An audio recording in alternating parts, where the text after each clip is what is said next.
Hi everyone, in front of me I've got HUAWEI Ascend Mate, and let me share with you how to enable the night light or eye comfort mode.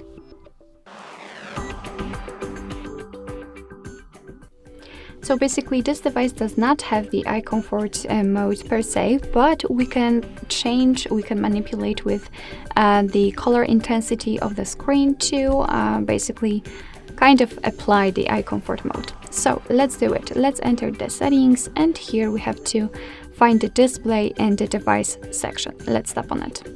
Now let's tap on the color temperature. It should be at the top, and as you can see right here we've got the default option.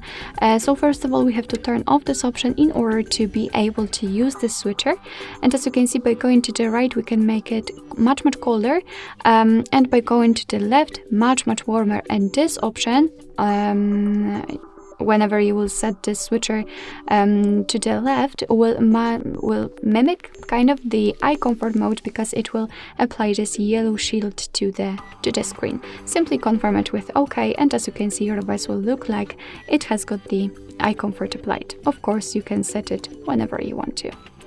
Alright, so that will be all. Thank you so much for watching. I hope that this video was helpful, and if it was, please hit the subscribe button and leave the thumbs up.